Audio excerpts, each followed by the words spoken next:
அனைவருக்கும் வணக்கம். சமூகம் என்னும் காட்டுக்குள்ளே ஒற்றை மொழியில இருந்த என்னை பள்ளியில் எடுத்து வளர்த்து கற்றுக் கொடுத்து செதுக்கி எனக்குள் மறைந்து கிடந்த தனித்தன்மையை வெளிப்படுத்தும் வகையில் எனக்கு பேச வாய்ப்பளித்த தலைமையாசிரியர்களுக்கும் மற்றும் நிருபால் ஆசிரியர் பெருமக்களே, கல்லெடுத்து விளையாடியது போல சொல்லெடுத்து விளையாட வந்திருக்கும் மாணவர்களே, உங்கள் அனைவருக்கும் என் முதற்கண் வணக்கத்தை தெரிவித்துக் கொண்டு நான் இப்போது காமராஜர் பற்றி பேசப் போகிறேன். நாட்டுக்கு உழைத்த நல்லவர் காமராஜர். சுதந்திர போராட்டத்திற்கான ஒத்துழைப்பு கல்விக்கான பணிகள், நாட்டுக்கு ஆற்றிய தொண்டுகள் இளம் சமுதாயத்துக்கு முன்னுதாரணமாகவும் இந்திய வரலாற்றில் கால் பதித்தவர்களாக பல்வேறு தலைவர்களை காணப்படுகின்றனர்.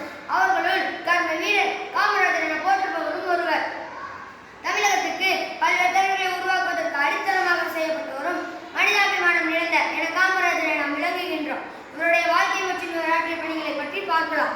1903ஆம் ஆண்டு ஜூலை மாதம் 15ஆம் தேதி குமாரசாமி சிவகாமி தம்பதியினருக்கு விருதுநகரின் மகனாக பிறந்தவரே காமராஜர் ஆவார்.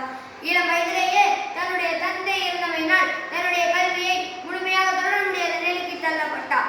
இவர் இடையிலேயே கல்வியை நிறுத்திவிட்டு தன் குடும்ப பொறுப்பை தாங்கும் போட்டு தன் மாமனாரின் கடையில் வேலைக்கு அமர்த்தப்பட்டார். இந்நிலையில் அரசியல்வாதிகளின் சொற்பொழிவுகளை கேட்டு அரசியல் ஆர்வம் திகழ்ந்ததோடு நாட்டுப்பற்றினையும் சிறுவயதிலிருந்தே வளர்த்துக் கொண்டார். ஆங்கிலேயரின் ஆட்சி காலத்துக்கு உட்பட்டிருந்த பொழுதே காமராஜர் பிறந்தமையினால் அவர் சிறுபராயம் இந்திய சுதந்திர போராட்டத்தில் அதிக ஈடுபாடு காட்டினார். அதாவது 1919ஆம் ஆண்டு தன்னுடைய 16வது வயதில் அதிக ஈடுபாடு காட்டிய காங்கிரஸ் கட்சியில் உறுப்பினராக இணைந்து கொண்டுள்ளார். 1954இல் காமராஜர் தமிழகத்தின் முதலமைச்சராக தேர்ந்தெடுக்கப்பட்டதோடு 3 தடவை பதவியில் இருந்துள்ளார் என்பதும் குறிப்பிடத்தக்கதாகும். 1931 உப்பு வரி போராட்டம், காந்தியின் ஒத்துழைப்பாமை இயக்கம், கொடி சத்தியாகிரகம், பால் சத்தியாகிரகம் மற்றும் நீர்சிலை சத்தியாகிரகம் போன்ற போராட்டங்களில் கலந்து கொண்டுள்ளார் என்பதும் குறிப்பிடத்தக்கதாகும். பள்ளி குழந்தைகளுக்கு இலவச உணவு வழங்கும் மதிய உணவு திட்டம், திறந்தநிலை பல்கலைக்கழகம் உட்பட பல பள்ளிகள் மற்றும் கல்லூரிகளின் நிர்மாணம், மேலும் அனைத்து சமூக பொருளாதார பின்னணியில் உள்ள மக்களுக்கும் அணுகக்கூடிய வகையில் பல சீர்திருத்தங்களை நடைமுறைப்படுத்தல் சார்ந்த பல பணிகளை மேற்கொண்டார். நாட்டுக்கு ஆற்றிய தொண்டுகள். காமராஜர் அவர்கள் நாட்டிற்கான பணி இன்றளவிலும் பேசப்படுவது குறிப்பிடத்தக்கதாகும். அதாவது பல அணைகளை கட்டி நீர்வளத்தை பெருக்கியதோடு மின்சார உற்பத்தியை அதிகப்படுத்தினார். தொழில்துறைகளின் முன்னேற்றத்தை ஏற்படுத்த பல புதிய தொழிற்சாலைகளை அறிமுகம் செய்தார். அரசு ஊழியர்களுக்கு ஓய்வூதியம், காப்புறுதி போன்ற திட்டங்களை அறிமுகம் செய்தார்.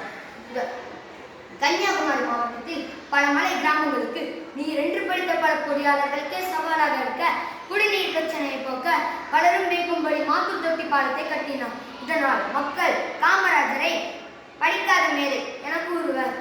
சாதாரண ஏழ்மை குடும்பத்தில் பிறந்து தன்னுடைய விடாமுயற்சியால் முதலமைச்சர் வரை வாழ்ந்த காமராஜர் 1975ஆம் ஆண்டு இவ்வுலகை விட்டு பிரிந்திருந்தாலும் அவருடைய செயல், பண்பு மற்றும் நல்லாட்சி என்பவற்றால் மக்கள் மனதில் அழியாத இடம் பிடித்துள்ளதோடு ஒற்றதக்க மாமனிதராகவும் திகழ்ந்துள்ளார் என்பதும் குறிப்பிடத்தக்கதாகும்.